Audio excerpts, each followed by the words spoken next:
Cloning से क्या मुराद है? ह्यूमन क्लोनिंग क्या चीज़ है? क्या एक जिंदा इंसान से दूसरा जिंदा इंसान या इसकी कॉपी बनाना मुमकिन है? क्या दुनिया भर की खुफिया पनाहगाहों के अंदर आज भी इंसानी जिस्म की क्लोनिंग करके मुकम्मल फौज तैयार करने की तैयारियां की जा रही हैं? इस हैरत अंगेज और नाकाबिले यकीन टेक्नोलॉजी का मुस्तकबिल आखिर क्या होगा? ये इंतहाई पेचीदा सवालात हैं जिनके जवाब हम आज की इस वीडियो के अंदर जानने की कोशिश करेंगे। अस्सलाम वालेकुम दोस्तों, मेरा नाम है असीब शफकत और आप देख रहे हैं हंसी टीवी। दोस्तों, लफ्ज क्लोनिंग से मुराद किसी भी जानदार चीज की हूबहू कॉपी तैयार करना है जिसका डीएनए बिल्कुल असल जानवर से मिलता जुलता हो। वो जानदार कोई जानवर, पौधे, हत्ता के इंसान भी हो सकते हैं जिसे ह्यूमन क्लोनिंग कहते हैं। यानी कि एक जिंदा या मुर्दा इंसान के सेल्स और इसके डीएनए को कॉपी करके एक इसी तरह के शख्स को दोबारा तैयार करना, और इसकी कोई लिमिट भी नहीं है। यानी कि एक इंसान के आप जितने भी क्लोन बनाना चाहें, आज की मेडिकल टेक्नोलॉजी इस काबिल हो चुकी है। लेकिन कुछ ऐसी रुकावटें भी हैं जो बनी नौ इंसान के इस खुदाई इख्तियार को हासिल करने के रास्ते में रुकावट बनी हुई हैं, क्योंकि इंसान को पैदा करना और तख्लीक करना सिर्फ और सिर्फ अल्लाह ताला की ही खसूसियत है। सबसे पहले समझ लें कि क्लोनिंग होती कैसे है। हम यहाँ पर ह्यूमन क्लोनिंग की बात कर रहे हैं। दोस्तों, ह्यूमन क्लोनिंग दो तरह की होती है। एक को कहते हैं थेरोपेटिक क्लोनिंग, जिसमें इंसानी जिस्म के सेल्स को लेकर मेडिसिन या ट्रांसप्लांट के मकसद के लिए इन्हें मेडिकली तौर पर क्लोन किया जाता है। यानी कि इलाज की गर्ज से एक इंसानी जिस्म के सेल्स के जरिए कोई भी अज़ा मसनूई तौर पर तैयार करके किसी भी जानदार को लगाए जाते हैं, जो कि मेडिकल फील्ड के अंदर इंतहाई करामत है। क्योंकि फर्ज करें कि अगर किसी शख्स का एक बाजू मुकम्मल तौर पर मौजूद नहीं है, तो इसी के जिस्म के सेल्स को लेकर इन्हीं के जरिए लेबोरेटरी के अंदर इसके बाजू को लेबोरेटरी के अंदर तैयार करके इसी को लगा दिया जाएगा, और इस दौरान इसके आर्गन या टिश्यूज की मैचिंग का भी कोई मसला दरपेश नहीं होगा।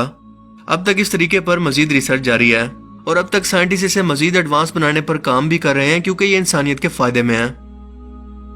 दूसरे तरीके का नाम है रिप्रोडक्टिव क्लोनिंग, जिसमें सिर्फ चंद अज़ा की बजाय पूरे के पूरे इंसान को क्लोन करके तैयार कर लिया जाता है।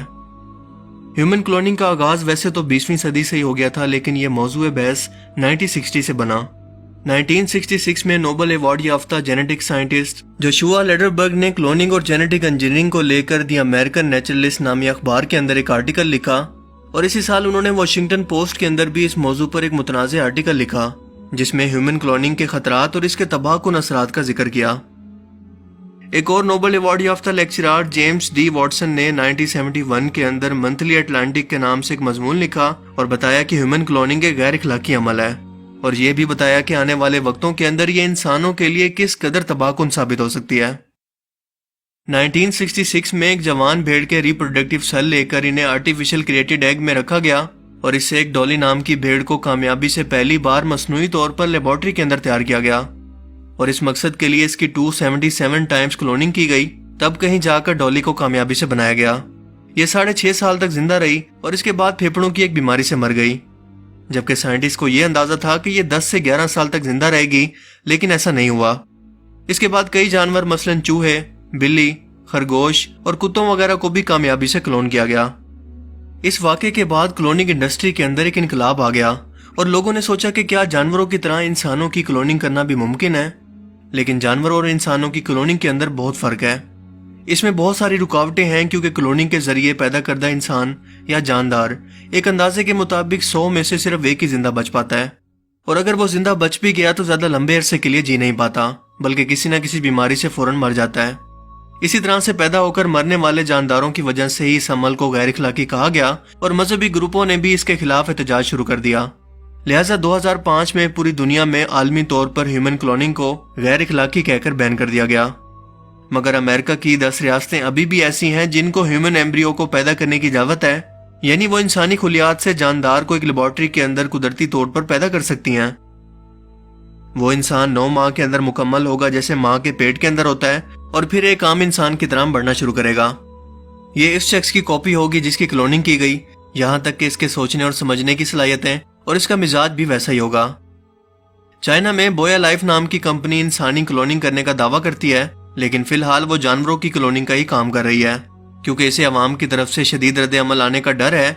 लेकिन ये बात तो आप लोग भी जानते हैं कि ये सिर्फ दुनिया को दिखाने के लिए है, जबकि खुफिया तौर पर इस कंपनी के अंदर भी इंसानी जिस्म पर तजर्बात और ह्यूमन क्लोनिंग चल रही है। لیکن یہاں پر ایک اہم سوال جنم لیتا ہے کہ کیا ہیومن کلوننگ انسانی مفاد میں ہے یا پھر یہ ایک ایسا ٹیکنالوجی کا فتنہ ہے جو انسانوں کو تباہی کی طرف لے جا سکتا ہے۔ بظاہر دنیا بھر میں ہیومن کلوننگ کو بین کر دیا گیا ہے اور یہ غیر قانونی ہے، مگر امریکہ، برطانیہ اور اسرائیل کے اندر یہودی لابی جہاں آخری جنگ کی تیاریوں کے لیے ہر خفیہ ہتھیار اور ٹیکنالوجی کی تیاریوں کے اندر دن رات مگن ہے۔ کیا ہیومن کلوننگ کو دنیا بھر کی نظروں سے دور رکھ کر خفیہ پناہ گاہوں میں ان پر تجربات نہیں ہو رہے ہوں گے تاکہ ایک انسان نما جانور جیسی ایسی فوج تیار کی جا سکے جو کہ غیر معمولی ہو، اس میں جانوروں جیسی طاقت ہو، وہ اڑنے کی صلاحیت رکھتی ہو، یا پھر ہلک کے جیسی دیو قامت ہو جو ان کے لیے لڑ سکے۔ اس طرح کے انسان نما جانوروں کی زمین پر موجودگی کیا تباہی لا سکتی ہے، اس کا اندازہ لگانا مشکل نہیں ہے۔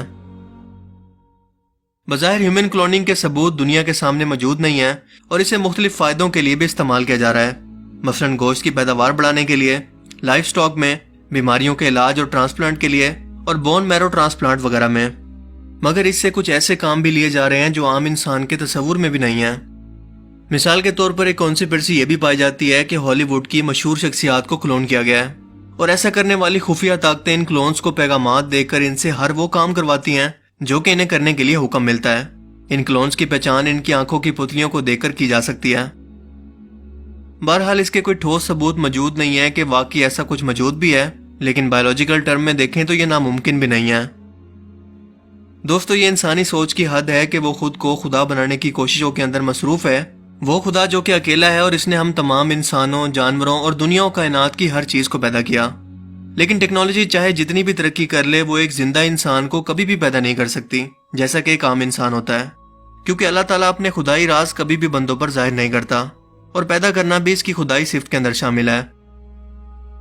دوستو، بظاہر تو کلونز کو تخلیق کیا جا چکا ہے، لیکن نہ تو وہ زندہ رہ پاتے ہیں اور نہ ہی بیماریوں سے لڑ پاتے ہیں۔ یہ سب اللہ کی قدرت ہے، کیونکہ اس کی مرضی کے بغیر ایک پتہ تک نہیں ہل سکتا، تو انسان کیوں کر اس خدائی اختیارات کو حاصل کرنے میں کامیاب ہو پائیں گے۔ باقی آپ اس بارے میں کیا سوچتے ہیں؟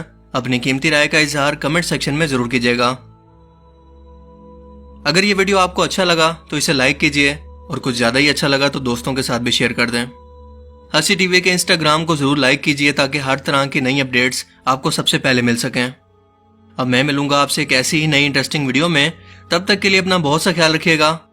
Thanks for watching this video. اللہ حافظ۔